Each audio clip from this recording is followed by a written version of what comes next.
ஜீவா, இப்போ தொடர்ச்சியாக திமுக கூட்டணியில் இருக்கக்கூடிய கட்சிகள் வரக்கூடிய கருத்துக்களை நீங்க எப்படி பார்க்கறீங்க? அந்த கெமிஸ்ட்ரி இன்னும் அவங்களுக்குள்ள ஒரு ஸ்ட்ராங்கா இல்ல அப்படின்ற ஒரு கருத்தை எப்படி புரிஞ்சுக்கிறீங்க? இல்லை, இந்த தேர்தல் ரிசல்ட் வர்றதுக்கு முன்னாடி விஜய்க்கான பிம்பங்கிறது இங்கே பெரிய லெவலில் கட்டமைக்கப்பட்டுருச்சு. விஜய்க்கு 8 விழுக்காடுல ஆரம்பித்து இப்போ 25 விழுக்காடு, சென்னையிலனா 35 விழுக்காடுங்கிற மாதிரி பேச ஆரம்பிச்சிட்டாங்க. இது அந்த கூட்டணி கட்சிகளை ஒரு தடுமாற செஞ்சுருக்குன்னு தான் நான் பார்க்குறேன். அதுவும் இடதுசாரி தலைவர் பேசுனது தான் எனக்கு கொஞ்சம் அதிர்ச்சியாகவே இருக்குது. ஏன்னா நான் பலர் என்ன சொன்னாங்க, பாருங்கள் இந்த விஜயோட ஓட் பர்சன்டேஜை பார்த்து அதுக்கப்புறம் திமுகலேருந்து பல கட்சிகள் போயிடும், குறிப்பாக காங்கிரஸ் போயிடும் அப்படிங்கிறது எல்லாரும் பேசினது. ஏன்னா காங்கிரஸ் அதற்கான விதையை ஏற்கனவே போட்டுருச்சு. தேர்தலுக்கு முன்பே அவங்க நிறைய அந்த மாதிரி ட்ரை பண்ணிட்டாங்க. செல்வ பெருந்தகை மாற்றப்படுவார், மாணிக் தாக்கூர் அல்லது ஜோதிமணின்னு வேறு யாரெல்லாம் வர வாய்ப்பு இருக்குன்னா பேசும்போது ஓப்பனாக அவங்களாம் விஜய்க்கு ஃபேவராக ஆல்ரெடி கருத்து சொன்னவங்க. இளைஞர்கள் அவர் பக்கம் இருக்கிறாங்க, இருக்கிறது திமுக கூட்டணியில். ஆனால் கருத்து எப்போ பார்த்தாலும் அவங்க என்ன சொன்னாங்க, இளைஞர்களை விரும்புகிறாங்க, விஜய் பின்னாடி மிகப்பெரிய சக்தி இருக்குது, அதிமுகவோட விஜய் பெரிய சக்தின்னு காங்கிரஸ் சொல்லிக்கிட்டே இருந்தாங்க. இவங்க திமுக கூட்டணியில் இருக்கும்போது இந்த கூட்டணி ஜெயிப்போம், நாங்கள் ஜெயிப்போம், காங்கிரஸ் ஜெயிப்போம்னு சொல்கிறத விட விஜய்க்கு பெரிய சக்தி இருக்குது, விஜய்க்கு பெரிய சக்தி இருக்குன்னு தான் அவங்க சொல்லிக்கிட்டே இருந்தாங்க. நீங்கள் கவனிச்சா தெரியும். அப்போ இயல்பாகவே என்ன நினச்சோம், இது எங்கே ரிசல்ட் வந்ததுக்கப்புறம் ரிசல்ட் எப்படியா இருந்தாலும் இந்த காங்கிரஸ்லாம் அடுத்த லோக்கல் பாடி எலெக்ஷன்லாம் கன்ஃபார்மாக விஜயோட தான் போயிடுவாங்கன்னு எதிர்பார்த்தோம். ஆனால் இப்போ பார்த்தீங்கன்னா சிபிஎம் முன்னாள் செயலாளர் பாலகிருஷ்ணன் அவர்கள் பேசியிருப்பதுங்கிறது ரொம்ப அதிர்ச்சியாக இருக்குது. ஏன்னா நாங்கள் மனம் ஒப்பி வாங்கலை, இதை நாங்கள் அப்படி ஒன்றும் திருப்தியாக இல்லை அப்படிங்கிற மாதிரி பேசி, இளைஞர்கள் மத்தியில் மிகப்பெரிய எழுச்சிங்கிறாரு. இளைஞர்கள் மத்தியில் பெரிய எழுச்சி விஜய்க்கு இருக்குங்கிற மாதிரிலாம் அவர் பேசி, வைகோவும் பேசியிருக்காரு, பாலகிருஷ்ணன் ஆச்சரியங்களை ஏற்படுத்தலாம் தேர்தல் முடிவுகள்னு குறிப்பிட்டாரு திரு வைகோ. ஒரு இடதுசாரி தலைவர் இதை ஒரு அதிர்ச்சியோட சொல்லியிருக்கணும். ஆனால் ஆச்சரியங்களை ஏற்படுத்தணும் அவரே ஏதோ ஒரு மிராக்கல்ல பார்க்கக்கூடிய ரெடியாக இருக்கிற மாதிரி பேசுகிறாங்கன்னா எனக்கு உண்மையிலே புரியல. இவரை வைத்து சிபிஎம்னுடைய தத்துவம் இதுதான் நான் பேச தயாராக இல்லை. ஆனால் பாலகிருஷ்ணன் அவர்கள் பேசினார், அவர் அந்த ஜெய்பீம் படத்தினுடைய கதாநாயகன் பாலகிருஷ்ணன் போன்றவர்கள்லாம் அந்த அந்த இருளர் பிரச்சனையில் போராடியவர்கள் அவங்க விஜய்க்கு இவ்வளவு விஜய் ஜெயிக்கவே செய்யட்டுங்க, ஒரு இடதுசாரிக்குன்னு ஒரு கெத்து கம வேணாமா, அவர் ஏன் இப்படி பேசினாரு எனக்கு இப்போ வரையும் புரியலை, எப்படி வந்துச்சு என்னன்னு. ஆனால் பேசன்முகம் எதுவும் சொல்லலை, சிபிஎம்னுடைய மற்ற வாசுகி போன்ற பெரிய மற்ற தலைவர்கள் எதுவும் சொல்லலை.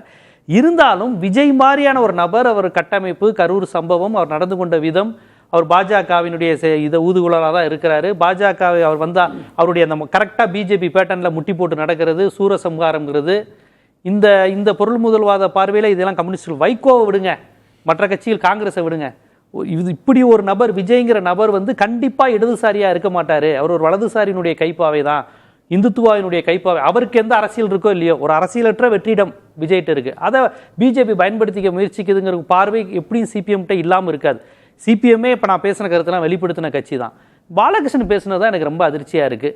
மற்றபடி திருமாவளவன் அவர்கள் பேசுனது நல்லா கவனித்து பார்த்தீங்கன்னா அவர் பொறுப்பான ஒரு ஆசிரியர் மாதிரி பேசியிருந்தார். அந்த வீடியோவை நீங்கள் கவனிச்சிங்கன்னா, என்ன நமக்கு மட்டும் வேலை பார்த்துட்டு தோழமை கட்சிகளுக்கு நீங்கள் வேலை பார்க்கலையாமே, அந்த லிஸ்ட்லாம் என் கைக்கு வந்திருக்கு அப்படின்னாரு.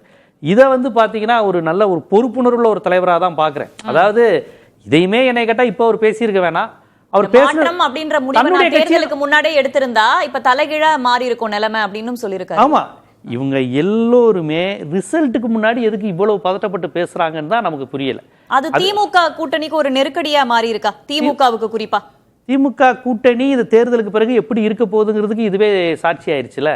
ஏங்க முடிவு வரப்போகுது, அவங்க நம்பிக்கையில் என்ன சொல்றாங்க, விஜய் முழுக்க ஏடிஎம்கே ஓட்டை தான் பிரிக்க போறாரு, திமுக இருந்து 10 ஓட்டு போகுது, ஏடிஎம்கே இருந்து 30 ஓட்டு போகுது, சீமாட்ட இருந்து முழுசா போகுதுங்கிற ஒரு பார்வை வந்துகிட்டு இருக்கு. திமுக காரங்க அப்படி பேசிட்டு இருக்கிறாங்க. இந்த நிலையில இன்னும் ஒரு நாள் பொறுத்திருந்தா ரிசல்ட்டே வந்துடும். 4ஆம் தேதி 1 மணிக்கு கிட்டத்தட்ட வேவு தெரிஞ்சிடும். ஆனால் அதுக்குள்ளேயும் பொறுக்காம விஜயை மாறி மாறி இவங்க பாராட்டுவதை பார்க்கும்போது இவர்கள் எல்லோருமே அதிமுக பாஜக கூட்டணி போக வாய்ப்பில்லை, ஒரே சான்ஸ் திமுக தான் இருந்தது. எல்லோருக்குமே விஜய் மீது ஒரு ஆசை வந்திருக்கு அப்படின்னு பார்க்கணும். ஆனால் இது ஒரு ஆசையா, மயக்கமா, தடுமாற்றமா அப்படிங்கிறத வருங்காலம் சொல்லும். இடதுசாரியில் போனதுதான் எனக்கு ரொம்ப அதிர்ச்சியா இருக்கு. இன்னொரு கேள்வி, தாவேகா அப்படின்ற ஒரு ஃபேக்டர் ஒரு பக்கம் இருக்கு, இன்னொரு பக்கம் கிறிஸ்தோடங்கர் சொல்றாரு ஆளுங்கட்சி இல்ல எதிர்கட்சி ஏதாவது ஒரு இடத்துல நாங்க இடம் பிடிப்போன்றாரு. தேமுதிகவோட பிரேமலதா விஜயகாந்த் சொல்றாங்க ஆட்சி அதிகாரத்துல இடம் வேணுமா இல்லையான்றத நான் மே 4ஆம் தேதிக்கு அப்புறம் அந்த பதில் ஒரு நியாயமான பதில் தான். பிரேமலதா சொன்னதுல பெரிய தவறு இல்ல. ஆனா முன்னாடி உங்களுக்கு நினைவு இருக்கும், முதல்வர் ஸ்டாலின் பேசும்போது ஆட்சி அதிகாரத்துல பங்கு அப்படின்ற பேச்சு தமிழ்நாட்டுல அது எடுபடாதுன்றது அவர் சொல்லியிருந்தாரு இல்லையா? அப்ப மே 4ஆம் தேதிக்கு பிறகு பார்க்கலாம் அப்படின்னா அது எப்படி புரிஞ்சுக்கலாம்? மற்றவர்களோடு ஒப்பிடும்போது பரவாயில்லனே பிரேமலதா அவர்கள் பேசுனது. ஆக்க பொறுத்தவங்க ஆற பொறுங்கன்னு சொல்லிட்டு அவங்க சொல்லியிருக்கிறாங்க. ஏன்னா பிரேமலதாவை தான் இவங்க ஃபர்ஸ்ட் பிரேமா பண்ணாங்க. பிரேமலதாலாம் விட மாட்டாங்க, ஜெயிச்சதுக்கு அப்புறம் என்ன பாடுபடுத்துறாங்க பாருங்க, கொடுத்தது தப்புன்னு நினைப்பாங்க அப்படின்னாங்க. எனக்கு கேட்டால் பிரேமலதா பரவாயில்லையே, சிபிஎம் தோழர்ல இப்படி பேசியிருக்கிறாரு. கூட்டணி கட்சியில மற்ற கட்சிகளே ஓரளவு பரவாயில்லன்னு நினைக்கிறேன் பிரேமலதா பேசினது. அப்படி ஒரு ஸ்டேட்மெண்ட்டாக தான் நான் பார்க்குறேன். காங்கிரஸ் கட்சி தொடர்ச்சியாக அதிகாரத்தில் பங்குன்னு சொல்லிக்கிட்டு இருக்காங்க. திமுக அது முடியவே முடியாதுன்னு மறுத்து தானே 28 சீட்டு எல்லாம் பேசி முடிச்சது. அதிகாரத்தில் பங்கு கிடையாது, அப்படி வராது, வரக்கூடாது, நாங்க தனி மெஜாரிட்டி. அதுதான் அவர் உறுதியா அப்படி சொன்ன பிறகும் 4ஆம் தேதிக்கு பிறகு பார்க்கலாம்னா அங்க ஒரு வாய்ப்பு இருக்கிறத எதிர்பார்க்கறாங்களோன்ற கேள்வி வருது. சட்டசபை மாதிரி தனி மெஜாரிட்டி திமுக கிடைக்கலாம், இயல்பாகவே கூட்டணி அமைச்சரவைங்கிற கான்செப்ட் மாதிரி தான் வரும். அதுக்கு அவங்க இப்பயே மிரட்டுறாங்க, துண்டு போடுறாங்க, இல்லைன்னா எனக்கு வேற ஆள் இருக்குன்னு சொல்றாங்க அப்படிங்கிற செய்தியை தான் இது கடத்துது. கூட்டணிக்கு ஆரோக்கியமானது இல்லை. சிபிஎம் இப்படி பேசியிருப்பது, வைகோ இப்படி பேசியிருப்பது, இதெல்லாம் கூட்டணிக்கு ஆரோக்கியம் இல்லை. ஏன்னா இந்த மாதிரி நேரத்தில் எல்லாரும் என்ன சொல்லுவாங்க, பாருங்க நாங்க தான் வரப்போறோம், முதலமைச்சர் ஸ்டாலின் தான் வரப்போறாரு, எங்க கூட்டணி கட்சியில எல்லாம் ஜெயிக்க போகுது, இப்படிதான் பேசி பழக்கம். ரிசல்ட் வர்றதுக்கு முன்னாடியே இப்படி ஒரு பதிலை இவங்க ஏன் இப்படி சொல்றாங்க அப்படிங்கிறது ரொம்ப வருத்தமா இருக்கு. சார் சொன்ன மாதிரி உங்களுக்கு கூட்டணி சீட்டு ஒதுக்கும் போதே திரும்ப எம்பி பதவியை விலகிட்டு நான் இங்க நிக்க போறேன்னு சொன்னது, அதுக்கப்புறம் அதுல இருந்து விலகுனது, அப்பயே ஒரு சின்ன தடுமாற்றம் வந்தது. அதுக்கப்புறம் எல்லாம் சரியான மாதிரி இருந்தது. இப்ப பாத்தீங்கன்னா இன்னைக்கு இவங்க பேசியிருப்பதுங்கிறது உண்மையிலே ஒரு கூட்டணியில ஒரு விரிசல் தான். பேசுவோம் திரு ஜீவா.